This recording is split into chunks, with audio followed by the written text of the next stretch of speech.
안녕하세요. 반갑습니다. 자, 그래서 이제 또 이어서 투자론을 좀 보도록 하겠습니다. 그래서 이제 여기 복습을 좀 하겠습니다. 자, 그래서 이제 또 이게 항상 기본이 되는 겁니다. 그래서 우리가 이제 뭐 예를 투자 분석 기법이라는 게 있는 건데 그 부동산에 투자했을 때 할 거냐 말 거냐 이런 걸 따질 때 그 임대 수익이 굉장히 중요하단 말이에요. 근데 임대 수익을 영업 현금 흐름 또는 임대 소득 이렇게 표현한단 말이죠. 그럼 임대 소득하면 어떻게 돼요? 요거를 딱 외우고 있어야 된다고 그랬어요. 그래서 이제 가공기, 유비, 순, 부채, 전, 세후 이렇게 외우라고 그랬죠. 그래서 이렇게 외우고 그 다음에 여기서 아무 말 없어도 1년 단위고 그 다음에 이제 또 뭐가 있냐면은 여기서 중요한 건 뭐냐면 임대 수익이 총 5개가 있다고 그랬어요. 그래서 가능 총소득, 유효 총소득 이거를 이제 합쳐서 우리가 총소득이라고 해요. 그 다음에 이제 순영업소득, 세전, 세후, 현금 흐름 이렇게 돼 있죠.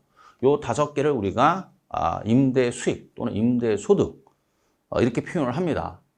자, 그러면 이게 이제 이 임대 소득이 현금 유입 들어온 돈이고 현금 유출이 나와야 된단 말이에요. 현금 유출 나가는 돈. 그래서 현금 유입과 현금 유출을 우리가 통칭해서 현금 흐름이라고 그래요. 그러면 결론부터 얘기하면 현금 유출은 총 투자액 아니면 지분 투자액만 있다고 그랬어요. 그러면 이제 총소득하고 순영업소득은 총 투자액과 짝이 맞는 거고 이제 세전, 세후, 현금 흐름은 지분 투자액과 짝이 맞는다고 그랬어요. 지금 왜 그러니 이유를 알게 되면 너무 힘드니까 일단은 외우세요, 여러분. 그래서 가능, 유효 총소득, 순영업소득은 총 투자액과 이제 짝이 맞고 세전, 세후, 현금 흐름은 지분 투자액과 짝이 맞는다. 이거를 알고 계셔야 됩니다. 자, 됐습니다. 그러면 이제 전주에 한 게 우리가 이제 어디까지 했느냐? 이 테마 9 어림셈법을 봤다 이거죠. 어림셈법을.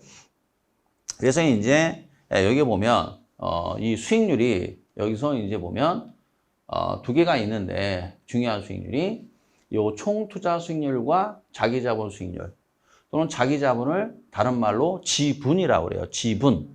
그래서 시험에는 지분 수익률, 자기자본 수익률 나올 거예요. 그러면은 이 총투자 수익률은 분모는 총투자액, 매매가. 그러니까 매매가가 만약에 10억이다. 그럼 10억이 분모가 되고 순영업소득이 이제 임대 수익인데 임대 수익률이죠. 이걸 총투자 수익률이라고 그래요. 그 다음에 지분 또는 자기자본 수익률은 지분이니까 지분 대비니까 분모는 지분 투자액이고 분자는 세전 현금 흐름이 이제 중요한 수익률이 됩니다. 그래서 이제 앞으로 특히 이제 요 3번, 요 자기자본 수익률, 요게 이제 계산 문제로 많이 나옵니다.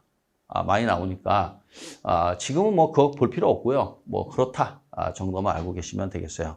자, 그 다음에, 이제 비율 분석법인데, 여기서 이제 중요한 게 뭐냐면, 대부 비율이 이제 중요한 거예요. 이제 왜 대부 비율이 중요하냐면, 그 이유가 있어요. 그 왜 그러냐면, 대부 비율은 LTV라 해서 금융론에도 당장 나옵니다, 이게. 그러니까 요거를 알아두면 편해요.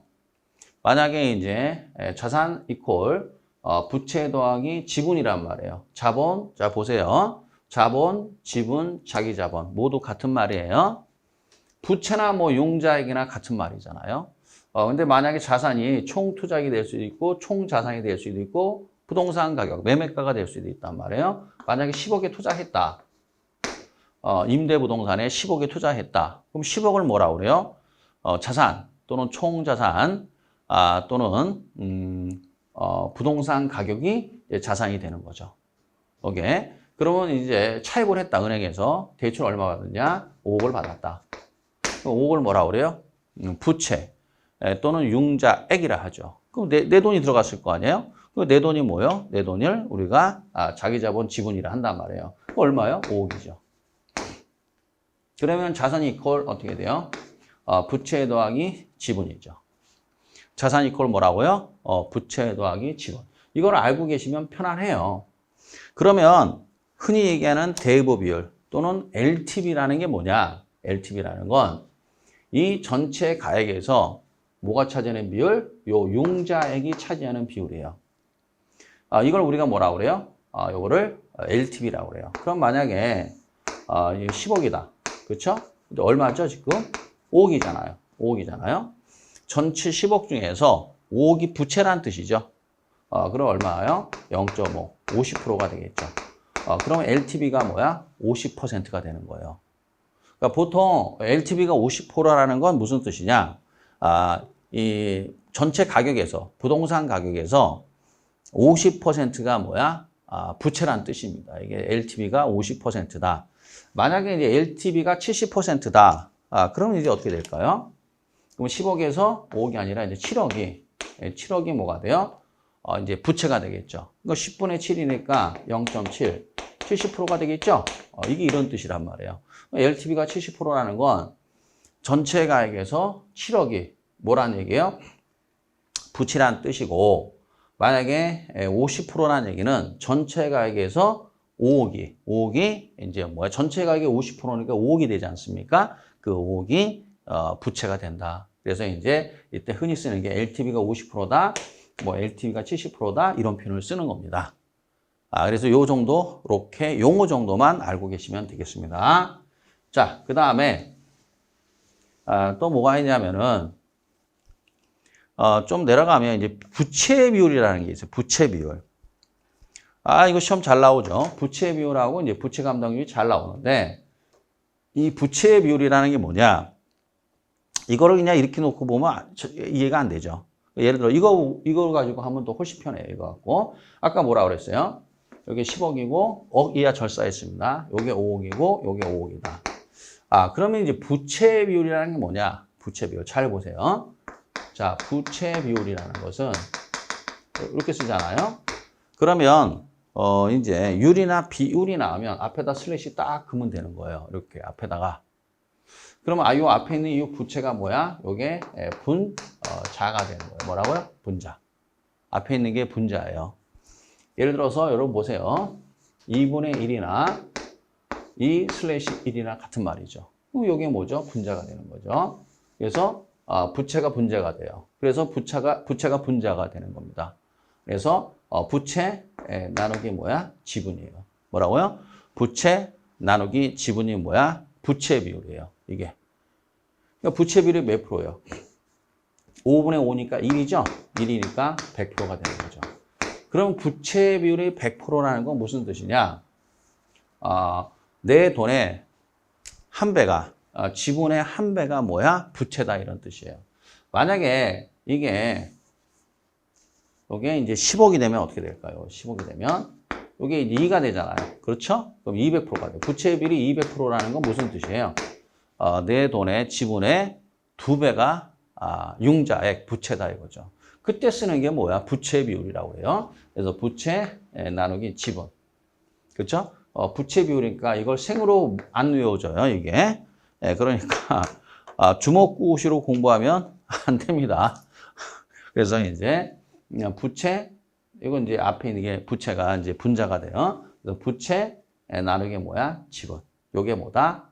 부채 비율이다. 이렇게 알고 계시면 되겠어요.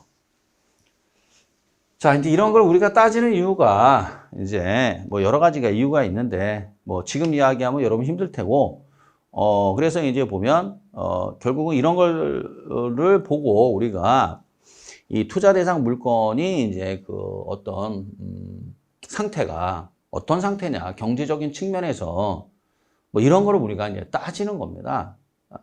자, 그러면 이제 거기 보면 부채 비율 나왔죠? 부채 나누기 뭐야? 지분이라 나왔고.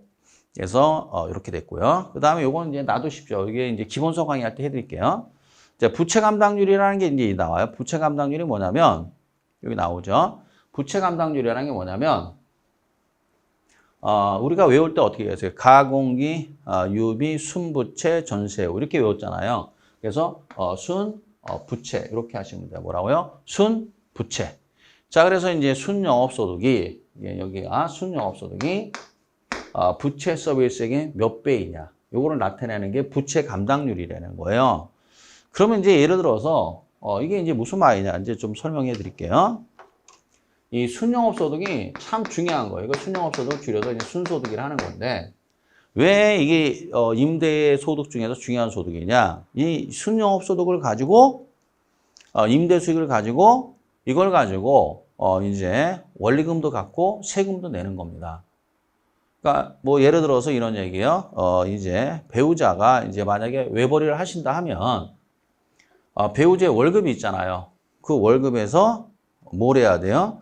월급을 가지고 은행에 대출 받으면 이자를 낼 거 아니에요. 그리고 그 월급을 가지고 월급의 기초에서 세금을 냅니다.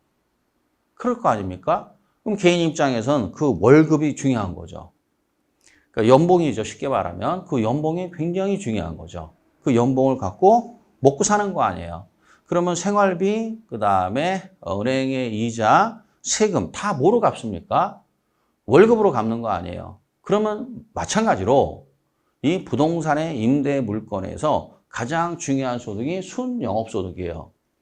이걸 가지고 은행에 빚도 갚고 세금도 내는 겁니다. 이게 중요한 거예요, 이게.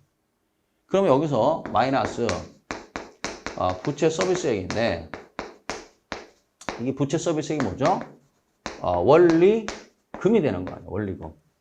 그렇죠? 빼주면 세전 현금 흐름이 나온다. 임대 수익이 되는 거죠. 그래서 순영업소득을 가지고 원리금을 갖고 그 다음에 세전 현금 흐름에서 소득세, 영업소득세, 그러니까 임대소득세를 빼주잖아요. 그럼 세후 현금 흐름이 나오죠. 그럼 여기서 중요한 게 뭐야? 이 순영업소득이 가장 중요하다는 얘기죠. 이걸 가지고 원리금도 갚고 세금도 갚고 한다는 얘기죠. 이게 중요한 소득이 되는 거예요. 자, 그러면 이런 관계가 있는 건데 자, 그러면 이제 한번 해보겠습니다. 이제 이걸 그냥 순영업소득 나누기 부채 서비스액이란 말이에요. 만약에 이거 이제 지울게요. 좀 지우고. 자, 만약에 한번 해보겠습니다. 만약에 순영업소득이 100원인데 부채 서비스액이 원리금이 50원이다. 그럼 빼주면 50원이 남잖아요. 이거 갖고 이제 또 세금을 내겠죠. 그럼 이걸 가지고 계산한단 말이에요. 순영업소득 나누기 부채 서비스액이란 말이에요. 그러면 이게 얼마가 나오냐? 2가 나와요. 2가. 그럼 이게 무슨 말입니까? 순영업소득이 부채 서비스액의 몇 배야? 2배란 얘기죠. 아주 좋다는 얘기죠.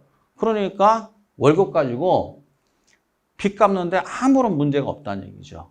이게 부채 감당률이에요, 이게. 그게 이제 지금 얘기하는 DSR이죠. 개인으로 얘기하면. 금융론 가서 다시 또 얘기할게요. 그러니까 이제 2배니까 관계없단 말이에요. 그런데 만약에 100원인데 이게 100원이다 이거예요. 그럼 0이죠, 이게. 그럼 남는 게 아무것도 없다는 얘기죠, 지금 이렇게 되면. 그러면 돈 벌어서 빚 갚으니까 남는 게 아무것도 없다는 얘기죠, 이게.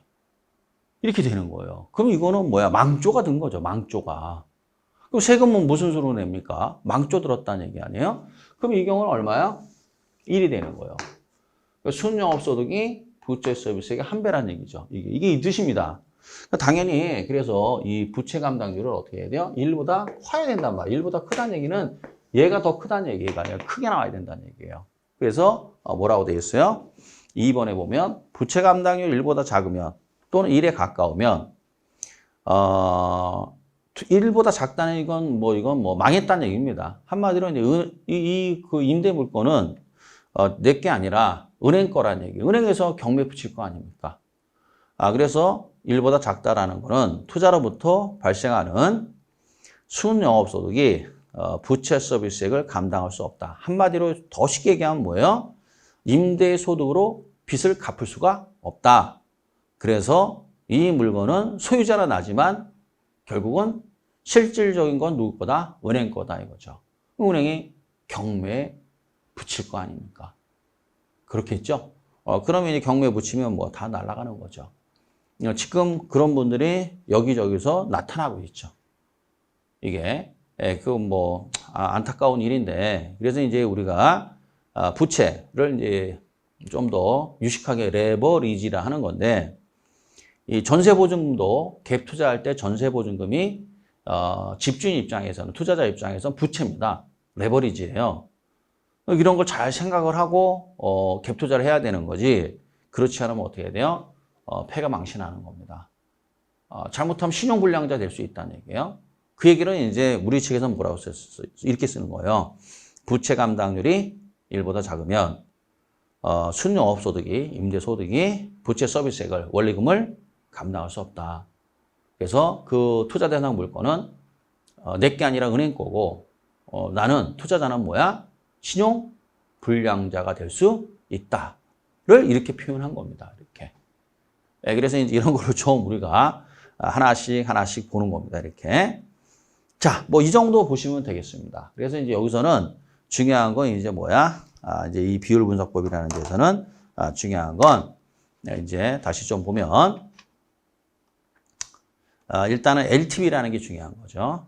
그 다음에 부채 비율, 그 다음 부채 감당률 정도만 알고 계시면은 뭐 충분히 준비가 된 겁니다. 이 정도는 뭐 내용을 알고 계셔야 돼요. 자, 뭐 이 정도 하고 요건 이제 차후에 하고요. 또 이제 보면 이제 이 화폐 시간 가치라는 게 나와요. 테마 10에 보면. 자, 이제 여기서 보면 이제 이 용어들이 나오는데 이 용어들을 좀 아셔야 될 것 같아요. 그래서 일시불이 나오고요. 일시불, 미래가치, 현재가치. 그래서 이제 일시불의 미래가치 줄여서 내가라 하고요. 현재가치를 줄여서 뭐야? 현재가치라고 그래요. 현가라요. 그래서 이거 지울게요. 뭐라 하냐? 미래의 가치를 내가, 현재 가치를 뭐야? 현가. 이 용어예요. 내가, 현가 이렇게 표현합니다. 일시불 이란 표현이 나왔어요. 내가, 현가. 그 다음에 이제 뭐 연금의 내가, 연금이란 말이 나오고 감채기금이란 말이 나왔어요. 감채기금. 그 다음에 5번에 보면 연금의 현가.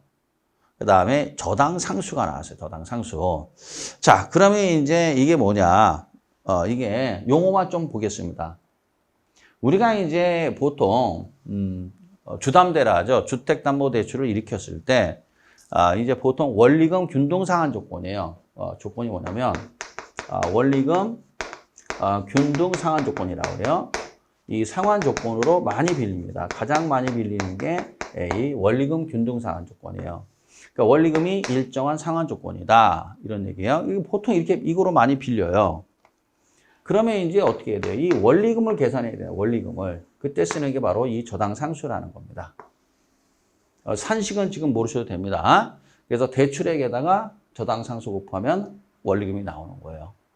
그래서 만약에 대출액이 1억이다. 그럼 1억 곱하기 저당상수 하면 됩니다. 그래서 원리금을 구한다. 그러니까 저당상수는 어떻게 해야 돼요? 이렇게 원리금을 구할 때 쓰는 그 개수를 우리가 뭐라고 그래요? 저당상수라 한다. 정도만 이렇게 알고 계시면 되겠어요. 그래서 금융에 가면 금융론 배우면 또 이게 또 나옵니다. 이게 저당상수가. 왜냐하면 원리금 균등상환 조건 나오면 당연히 저당상수가 나와야 되기 때문에 그렇습니다. 자, 그 다음에 이제 용어를 받고 자, 그럼 일시불이라는 게 뭐냐? 일시불이 바로 이겁니다. 여러분 잘 보세요. 자, 우리가 이제 용어만 좀 보시면 되는데 이렇게 되는 겁니다. 이제 우리가 이제 카드 결제할 때 거기 이제 일하시는 분이, 근무하시는 분이 이제 우리 백화점에서 이제 카드 결제할 때 뭐라고 그래요? 일시불로 하시겠어요? 할부로 하시겠어요? 이게 물어보잖아요. 이게. 그쵸? 그럼 일시불로 하겠습니다. 그러잖아요. 일시불로 하겠습니다. 그 일시불이라는 뜻이라. 이게 무슨 말이냐? 만약에 제가 이제 예를 들어서 30만 원을 결제했어요. 얼마 결제했다고요? 30만 원. 자, 지금 현재가 0이에요. 이거 현재라는 겁니다. 현재. 여기 이제 1개월 후, 2개월 후, 3개월 후 이렇게 3개월로 잡으면 현재 30만 원을 결제했단 말이에요. 그죠? 그러면 일시불로 하겠습니다. 라는 건 어떻게 돼요? 그 다음 달이 이제 뭐냐면 결제일이라고 하면 30만 원 그대로 이렇게 갚겠다는 얘기예요. 이렇게 갚겠다. 그렇죠? 이런 식으로. 그러니까 이제 요 돈이 찢어지질 않는다 이거죠. 찢어지질 않는다. 그럼 찢어지지 않는 요 돈을 뭐라 그래요? 그냥 우리가 흔히들 일시불이라고 해요. 일시불. 그러니까 할부로 들어가면 이건 일시불이라는 말 쓰지 않는단 말이에요.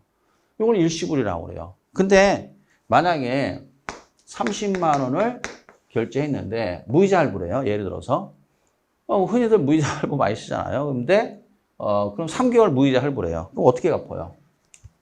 10만 원, 10만 원, 10만 원 이렇게 갚잖아요. 그렇죠? 이거는 어떻게 30만 원이 10만 원으로 쫙 바뀌었죠, 이렇게. 그래서 요거는 일시불이라는 말 쓰지 않는단 말이에요.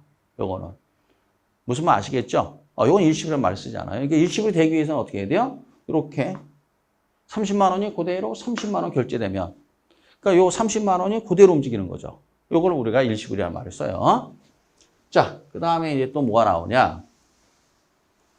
연금이란 말이 나오는데 연금이라는 게 뭐냐면 이게 연금이에요. 말은 좀 되게 이상하게 써 있죠. 그래서 이제 이게 이상하게 써 있는데 연금이라는 게 뭐냐? 이게 이 뜻이에요. 연금이라는 게 뭐냐면 0이 현재요. 1년 후, 2년 후, 3년 후 이렇게 되는 거예요. 그러면 연금이라는 게 뭐냐? 이런 얘기죠. 제가 은행에 얼마씩 적립을 하냐면 1,000원씩 불입을 한대 이렇게. 예를 들어서 1,000원씩. 그럼 은행에 제가 얼마씩 불입을 한다? 1,000원씩. 그럴 수가 있잖아요. 그러면 몇 년 동안? 3년 동안, 일정 기간 동안에, 그렇죠? 일정 기간 동안에 일정액을 불입하죠. 은행에다가. 그렇죠? 근데 요 일정액을 뭐라는 거예요? 요 일정액을 우리가 연금이라고 해요. 그러니까 연금하면 흔히 이제 받는 돈을 우리가 연금이라 할 수 있는데 이렇게 표현할 수도 있다는 얘기예요. 연금이라는 것은. 그래서 우리가 연금하면 일정 기간 동안에 일정액을 불입해 나갈 때 요 일정액을 뭐라고 그래요? 연금이다 라고 얘기하는 겁니다. 연금 뭔지 아시겠죠? 그래서 일정 기간 동안에 일정액을 불입해 나갈 때 요 일정액을 뭐라고 그래요? 요 일정액을 우리가 일정하죠, 이거. 이거 돈이 바뀌면 안 되는 거예요. 요 일정액이죠.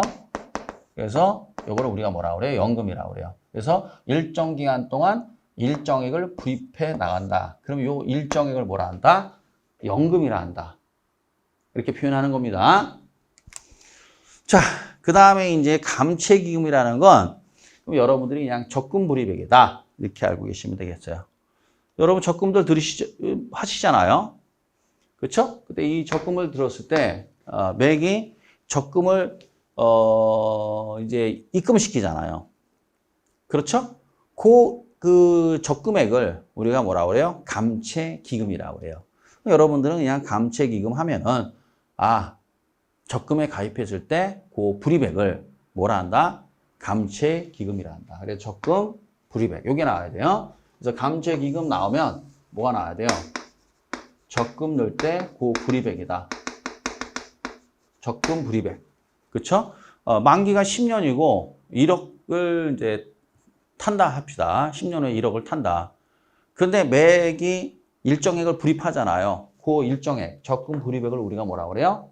감채기금이다 라고 표현을 합니다. 용어 정도만 이렇게 알고 지나가시면 돼요. 말이 좀 이상하죠? 많이 이상할 거예요. 그래서 이제 이거는 하루아침엔 절대 안 돼요. 그래서 계속 수업을 듣고 반복을 하면 입에 붙어요, 이게. 근데 그전에는 입에 안 붙습니다. 이 생소해가지고 자꾸만 돌아서면 잊어버려요, 이게. 그러니까 어떻게 해야 돼요? 반복적으로 보는 수밖에 없어요, 이게. 그러면 이제, 이 말이 이 말이구나, 이렇게 되죠. 자, 그래서 오늘의 이제 그 타겟은 뭐냐면, 요 두 개를 잘 봐야 돼요. 요 일시불의 미래 가치하고 일시불의 현재 가치. 요 두 개를 잘 봐야 됩니다. 이 역수 관계는 뭐 뒤에 가서 하고, 일단은 요 두 개가, 이 두 개가, 오늘의 학습 목표예요. 이걸 알아야 다음 단계로 넘어갈 수 있어요. 이렇게.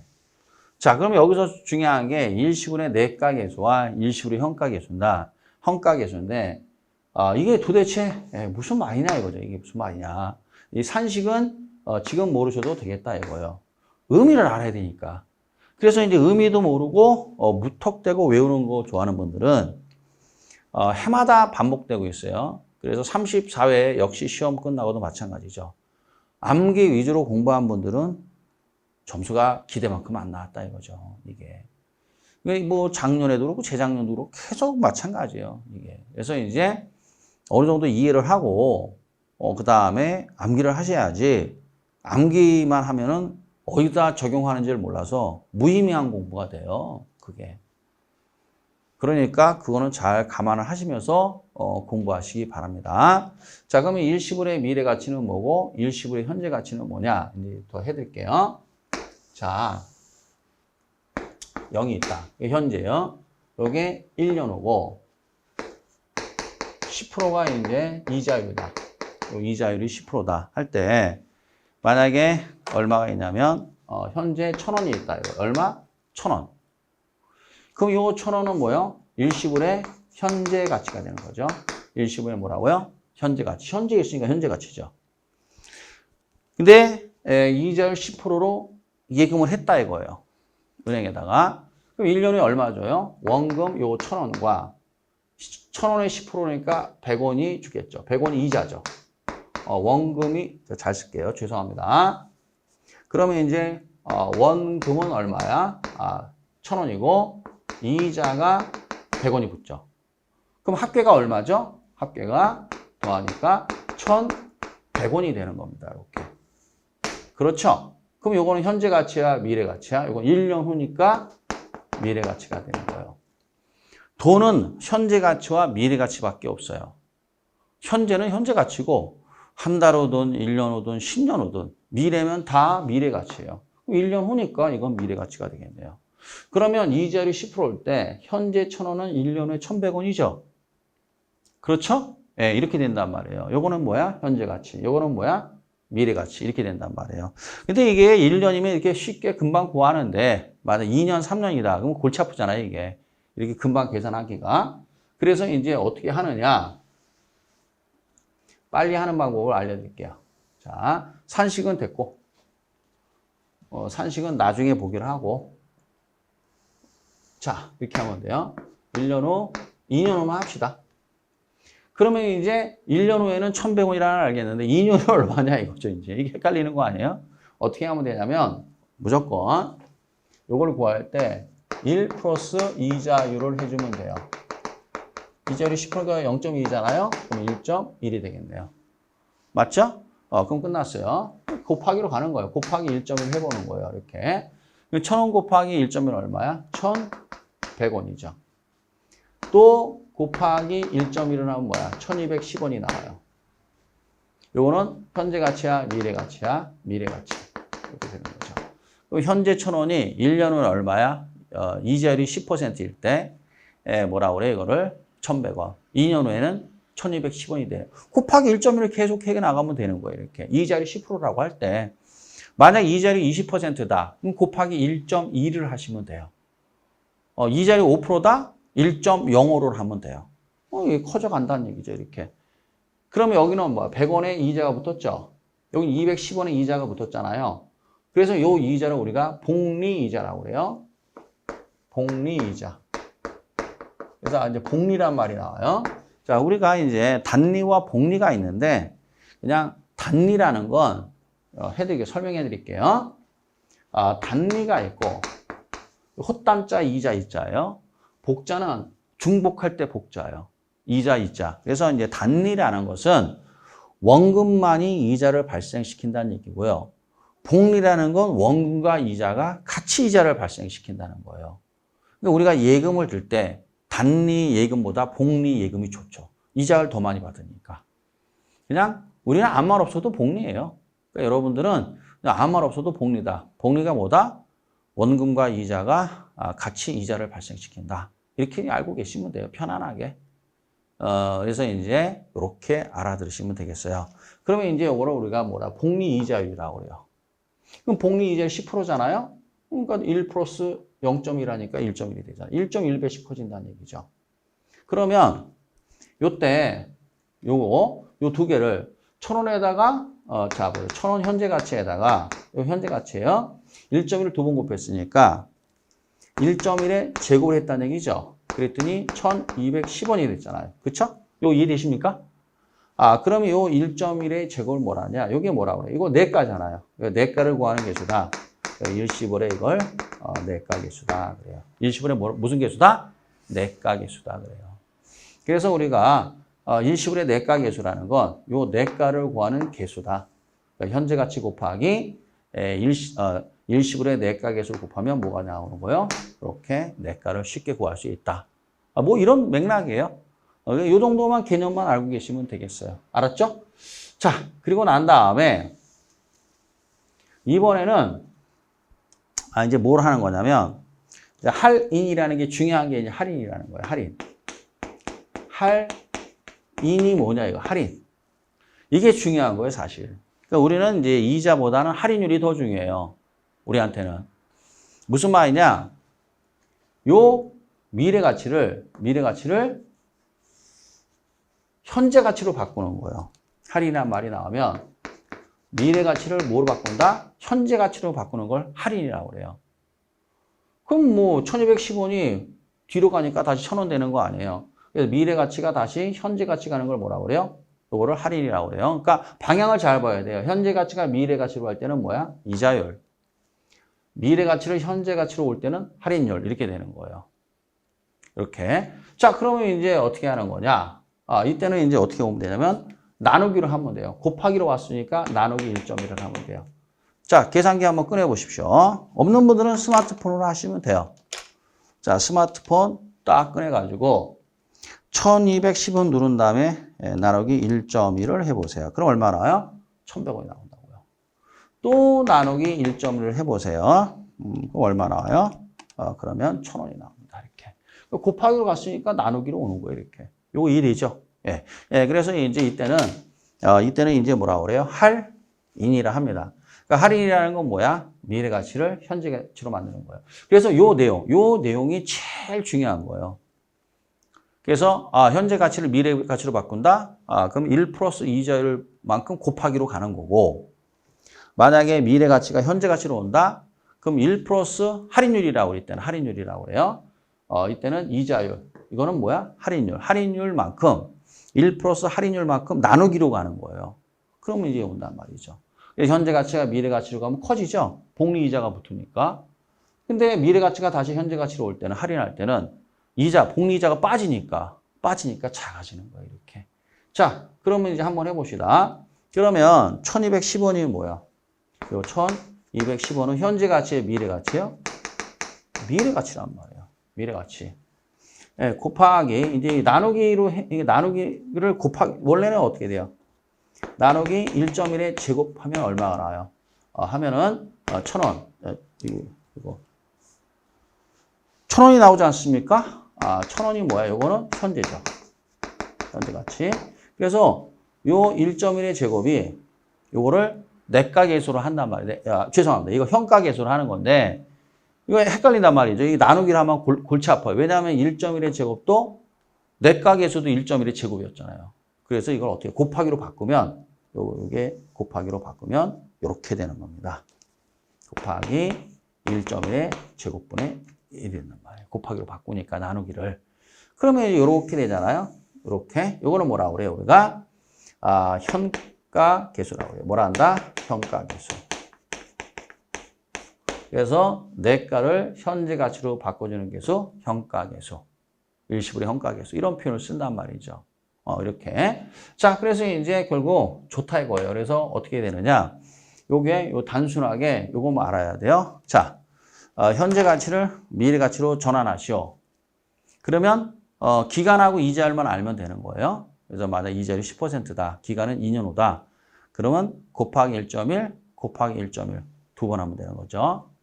만약에 미래 가치가 2년 후에 1210원이 있는데 할인하시오. 현재 가치로 만드시오. 그럼 어떻게 돼요?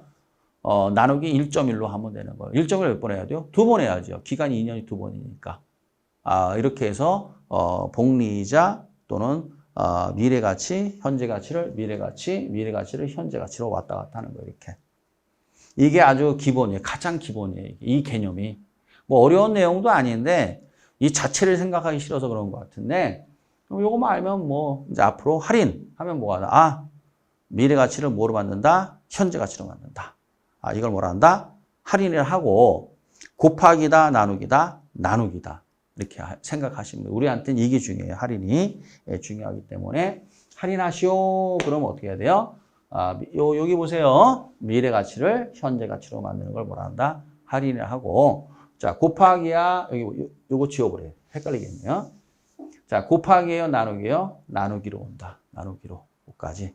요 정도 알고 계시면 되겠고, 이때는 이제 요 10%를, 요 10%를 이자율이라 하지 않고, 이때는 할인율이라. 뭐라 한다? 할인율. 요 때는 이자율, 요 때는 할인율. 이렇게 표현합니다. 근데 같이 써요. 이자율이 10%다. 그럼 할인율 10%예요. 이렇게 정도 알고 계시면 돼요. 요까지 할만하죠? 예, 좋습니다. 요거 잘 들어두세요, 여러분. 그러면 이제 앞으로, 요번 인문 강의 잘 들어두시면, 이제 특히 이제 수요 공급, 그 다음에 이제 투자론, 여기 힘들어 하거든요. 그래서 요때 이렇게 기본을 잘 닦아놓으면, 나중에 기본서 강의할 때 수월하고, 부동산학개론이 수월합니다. 자, 그러면 이제 뭐가 나온 거냐? 이제, 이 할인 현금 흐름 분석법이라는 게 나와요. 테마 11에 보면. 그래서 이게 뭐냐? 한마디로 할인이란 말이 나왔단 말이에요. 할인한다 이 말이 나와요. 자, 그러면 이제 왜 이 할인이라는 단어가 나오는지를 설명해 드릴게요. 자, 우리가 부동산에 투자를 하게 되면 여러 해 동안 이제 이 돈이 막 발생하는 거예요. 여러 해 동안. 그렇잖아요? 만약에 이제 한번 보세요. 만약에 0, 1년 후, 2년 후 합시다. 2년 보유하고 매각을 하겠다라고 합시다. 그럼 처음에는 뭐가 나와요? 돈이 나가죠. 투자를 해야 되니까. 돈이 나가잖아요. 그럼 매매가가 만약에 10억이다. 요즘 서울 웬만하면 다 10억이죠. 국평이라고 그래요. 국민주택 규모에 해당되는 걸 국평이라고 그래요. 34평이죠. 이제 다 배우시게 되는데, 주거 전용, 이제 85제곱미터 이하. 그러면 이제 이거를 평으로 하면 한 34평 정도 돼요. 그러면 그걸 국평이라고 그래요. 줄여서. 국민주택 규모에 해당된다. 그래서 국평이라 하는 건데, 보통 10억 정도 한단 말이에요. 지금 서울이. 너무 비싼 거죠. 글쎄, 모르겠습니다. 집이 하나 있는 사람들은 집값 올라봐야 좋을 게 뭐가 있어요. 그게. 여러 개 있는 사람이 좋지. 그래서 이제 너무 집값이 좀 비싸죠. 그러면 이제 10억 정도 투자해서 월세를 받는다 이거죠. 월세를. 2년을 예상하고. 왜냐하면은 왜 2년이냐? 그래야 이제 1주택자인데, 이제 나는 전세 살고, 제가 이제 투자를 하는 거예요. 나는 전세를 살고, 그 다음에 10억짜리 아파트에, 이제 그 전세를 끼고 갭 투자를 했다.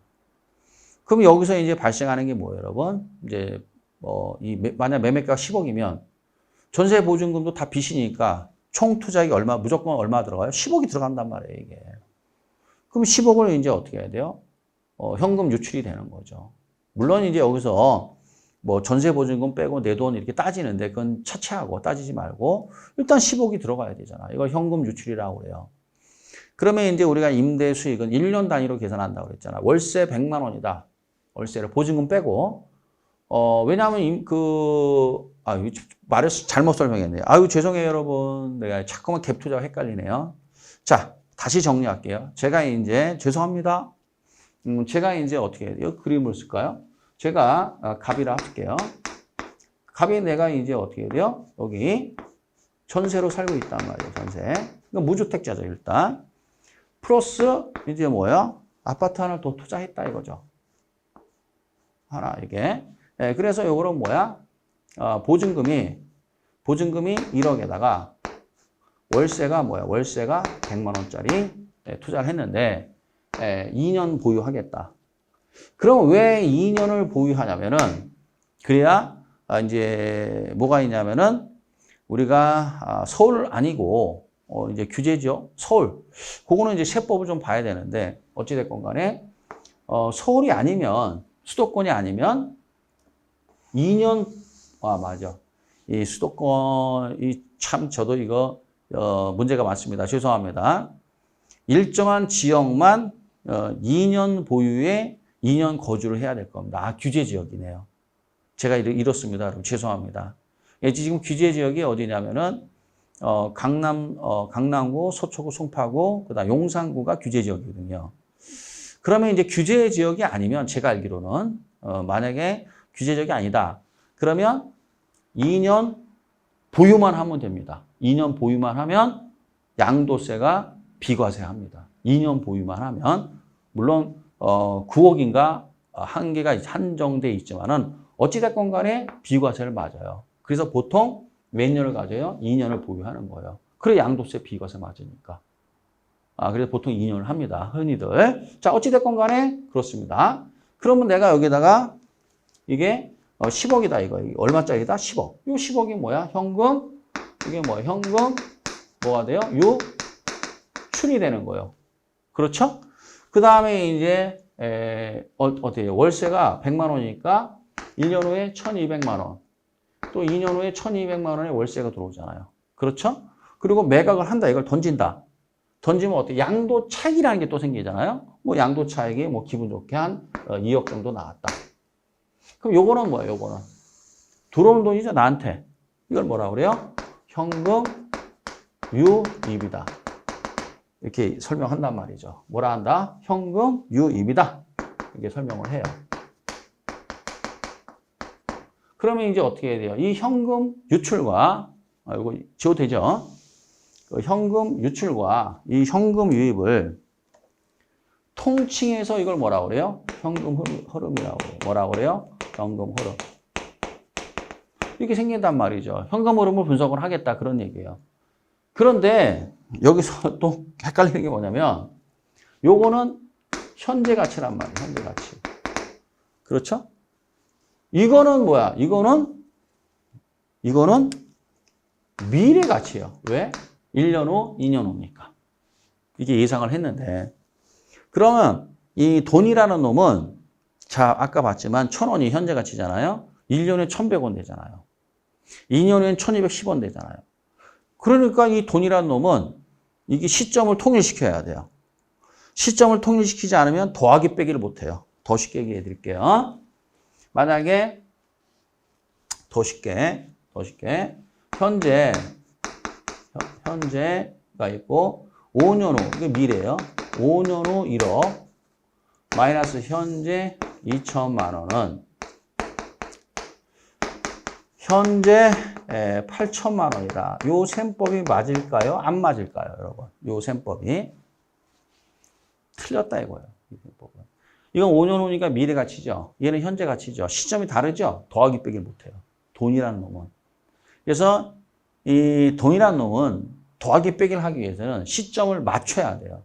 얘가 5년 후가 되든지 아니면 얘가 현재가 되든지. 근데 흔히들 얘를 현재로 만들어요. 그럼 이게 5년 후 1억은 현재 가치잖아요. 미래 가치잖아요. 그 미래 가치를 현재 가치로 만드는 걸 할인이라 하죠. 뭐라고요? 할인. 할인해서 현재 가치로 만든 다음에 더하기 빼기를 하는 겁니다. 이와 같이 이게 이제 여기 그래서 할인이라는 게 중요한 거예요. 이게 미래 가치란 말이에요. 이게. 요거는 현재 가치고 시점이 안 맞잖아요. 더하기 빼기를 해야 되는데 그래도 요거를 어떻게 해야 돼요? 할인을 하는 거예요. 그럼 할인율이 있어야 돼요? 없어야 돼요? 있어야 되겠죠. 할인율로 할인을 한다 이거야. 그럼 내가가 뭐가 돼요? 현재 가치가 되는 거죠. 이렇게. 그래서 할인을 해서 현재 가치로 만들어줘요. 그럼 이거는 현재 가치가 되죠? 이건 뭐 현재 가치니까. 그럼 더하기 빼기가 되는 거죠. 그러면 현금 유입에서, 현금 유입이 쉽게 말하면 뭐야? 수입이죠, 이게. 현금 유입이 뭐야? 수입이고. 그럼 현금 지출이 뭐가 돼요? 현금 유출이 뭐가 돼요? 이게 지출이죠. 쉽게 말하면. 그럼 여러분 어떻게 해요? 수입 빼기 지출이죠? 그렇죠? 우리가 흔히들 수입 빼기 지출이라 하잖아요. 근데 우리는 그런 말 쓰지 않는단 말이에요. 현금 유입의 현재 가치 마이너스 현금 유출의 현재 가치 해준단 말이에요. 이렇게. 이거 이해됩니까? 현금 유입의 현재 가치, 수입의 현재 가치, 현금 유입의 현재 가치, 마이너스 현금 유출의 현재 가치 또는 지출의 현재 가치. 그럼 여러분 수입 빼기 지출이니까 당연히 차익이 생겨야 되는 거죠. 그러면 돈이 된다는 얘기고 차익이 안 생기고 마이너스가 나온다는 건 돈이 안 된다는 거죠. 이런 맥락이에요. 그래서 이제 우리가 뭐라 하느냐. 이거 뭐 할인, 현금 흐름 분석법, 할인, 현금 흐름 분석법 이렇게 되는 거예요. 여기는 시험에 뭐 매년 나오는데요. 매년. 그래서 이렇게 표현합니다. 그래서 중요한 게 이렇게 세 가지가 있어요.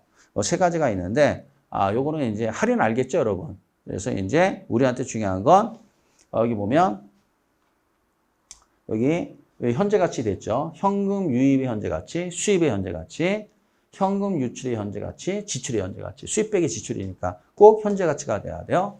왜냐? 또 한 번 강조합니다. 돈은 더하기 빼기 할 때 시점이 맞아야 된다고 그랬어요. 얘 시점 안 맞잖아요. 미래 가치니까. 1년 후, 2년 후니까. 할인해서 뭐로 만든다? 현재 가치. 그래서 현금 유입의 현재 가치. 마이너스 현금 유출의 현재 가치. 알겠죠? 네, 이렇게 이제 되는 겁니다. 그래서 이제 요 세밀한 내용은 다음 시간에 이어서 수업을 하도록 하겠습니다. 잠시 쉬겠습니다.